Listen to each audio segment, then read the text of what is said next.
Today I'm here in Paduas Nura, the former kingdom where the Kuliyapitiya Malwanagedara village, a veteran Oxford scholar who has written a wonderful, a very, very informative book on Buddha's word as cosmic doctrine.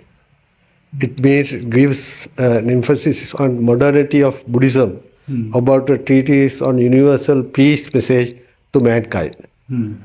His name is Dr. Herath M. Gunatilaka, who has written comprehensive book on peace, compassion and wisdom as a guide to the world at large. Here as a Oxford scholar myself from and for the Our Path to Happiness YouTube channel, I came today to meet this gentleman who is a veteran philosopher who has been rendering yeoman service towards the mankind and has been studying this subject on Buddhism under the guidance of Professor K.N. Jayatilaka, very eminent professor who has been known all over the world, who has published so many valuable books. In fact, this new book, which is presented to the Nobel Peace Prize, has been recommended by a Harvard University professor, John Matthew. In fact, these are the important messages that he has inculcated into this book and which he wants to spread all over the world as a propaganda, not as a propaganda, but as a realistic point of view in order to save the world at large and see the peace and harmony and prosperity to all. With that intention, I came today to meet our friend Dr. Heratham Gunatilaka, and I would like to request for him to give us some impetus, some ideas about this book. It calls The Objectives of Peace Work in this book. Could you kindly explain, Mr.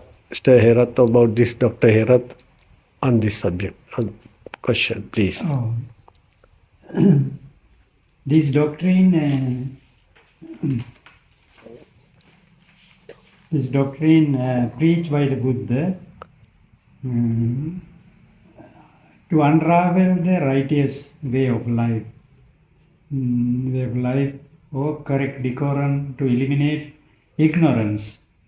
That's the Pali word moha, which is the basis of modern man's craving, Pali word tanha, and hatred, desha, Pali word, which drag the humanity, nature and environment, and all the beings into the bottom of disaster. In realization of these two aims, this treatise seeks to explain how the essence of the Buddha's teaching is substantiated by modern knowledge, contemporary Western philosophy, and the new scientific discoveries. Author compiled with this treatise, author like me,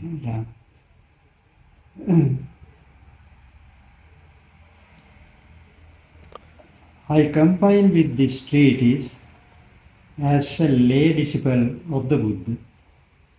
The Buddha's disciples are admonished by him to wander forth for the good of the many, for the happiness of the many, and spread the Dhamma message, the doctrine of the Buddha, without harming anyone and without any coercive proselytism. Right.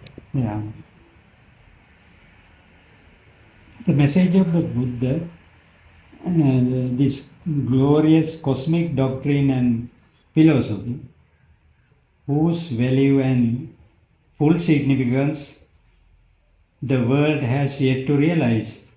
Therefore, the Therefore, my aim is in this attempt to completely eradicate the world terrorism, violence, and war on the surface of this human planet and establish and preserve the world peace among the nations. Right. Yeah. Yeah. What is the theme of your research that you have done on this? What you are going to give, what you have already written as a book, comprehensive? What is the theme behind on this subject, please, Dr. Herath? Yeah. Could you emphasize or elaborate on this? Yeah, I explained earlier. You can record this. There are two themes. Right. There are two themes described in my book. Right. There are two themes. The theme one, theme one is my book. First part is explaining theme one is the universal peace message preached by the Buddha to the human world.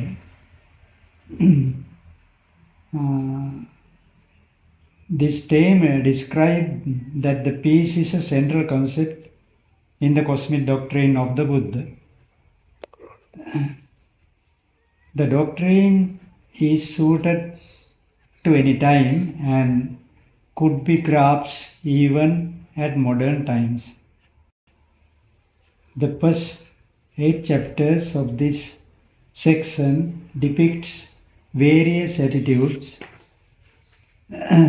of Buddhism suited for man's inward peace and outward peace, like harmonious living or righteous living in society.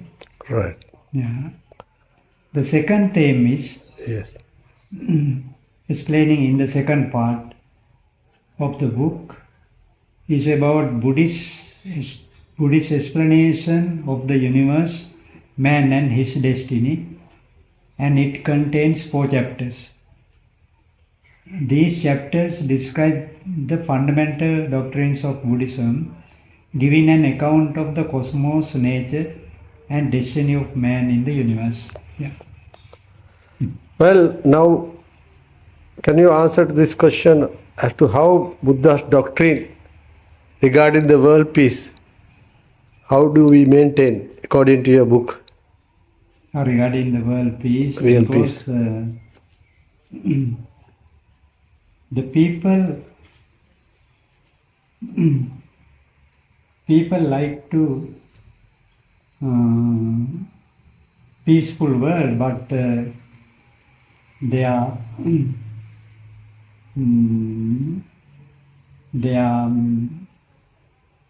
what they call greed. They are greed and they are hatred and ignorance. Greed, hatred, and ignorance. It will be destroy their peaceful attitudes. Then Buddha's preaching is very valuable among peace, make a peaceful world among the nations. Yeah. How do you consider this universal monarch through this message, please? Universal monarch is the Buddha explaining to the rulers of in this world. Buddha advised to them. Chakravarti Srinada Sutta. That's right. The one of the greatest doctrine of the Buddha. That means he explaining every kings and every rulers among the countries in this planet. Every rulers should like to make a universal monarch. Universal monarch. They are like the universal monarch. Then Buddha explaining sometime they create this situation, this status of the universal monarch. Buddha explained to the people they have no conflicts, no terrorism, no war among the nations and among the societies. They have a good, then they have a good, peaceful society, and they can implement good development for the people's, for people living status. Yeah. Right. Now, as far as we are now gone through this, the salient points of this book which you have written, I can remember that in 1970, at Peradeniya University, Professor K.N. Jayatilaka has given a recommendation on your merits and on your dedication, devotion, and all the services you have been going through. And for the last 54 years, now almost 54 years gone, from the day that he has recommended on you, your efforts and your services on this philosophical subject, which is a great, great service to the mankind. And today in the world, it's engulfed with so many problems, issues, not only on economics, even in society-wise, socially, and even culturally, sometimes even religious ways. But Lord Buddha, as in your book, according to your book, has never preached anything and not even allowed anyone to convert anybody to Buddhism through force. So this is an independent and free message that you have highlighted in your book very, very comprehensively, which is a great effort by you, which has to be recognized at the highest level, even at the Nobel Peace Committee, to be considered your efforts, which you have been rendering so much so far for the last 54 years. Even now, today, you teach Dhamma at Dhamma schools for the present age generation, which is a very creditable and marvelous service that you have been rendering even at this age of 81. So, hope you have a bright future, and the message that you have given through your services and books and your knowledge, which is the greatest thing, of the order of the day, the dissemination of information, which is the accurate thing, which you have been highlighted. We will be grateful to you for your services that you have so far rendered, and wish you all the best in your future endeavors, and wish you very longevity, very good health, wealth and happiness in the future as well. Thank you very much, Dr. Herat M. Gunatilaka, who has studied under Commandant Scholarship at Oxford University, where you obtained your PhD in philosophy. After that, you have been keen on giving the message to the world at large of the greatest teacher ever lived on this planet, Siddhartha Gautama, whose truth and whose Dhamma is eternal. And people do say it is the only solution for the remedies, all the issues that we face with today in various ways or the other ways. The world leaders should consider, and on the message given by Dr. Herat M. Gunatilaka through this book, to be adopted and to see the world in peace and harmony and prosperity. Thank you very much for the discussion that you have taken place today. You have attended, and you have, with all your insight and all your experience, you have given us a succinct way about the book, which should be given to the minds of all the rulers and policymakers. Thank you very much. Finally, Finally, yes, I also very grateful and thankful to you to you come and see me in the very remote hamlet area, rural area. We have no facilities in this area, but I am very great and I appreciate you to come to my home and we have discussions. Actually, now 50 years ago in my life, no, not 50, no, 70 years ago or 60 years ago, I learned and I studied under the Professor K. N. Jayatilaka, the well-known scholar on philosophy and Buddhism, the world famous my guru, and as well as after 20 years I have a chance to go to UK under the Commonwealth Scholarship and attend to the Oxford University Philosophy Department. I met one Bernard E.O. Williams, is the great kind professor. He is the Dean of the Faculty of Philosophy, and he liked, but that time my English vocabulary is very weak, but he appreciated to come and because he is very like to Buddhism and the Buddha. Then I select the one subject. My subject is a research subject, Buddha's theory of causation, like Paticcasamuppada. In comparatively study the modern theory of causation, like Einsteinian philosophy, Einsteinian theory of life, theory of relativity.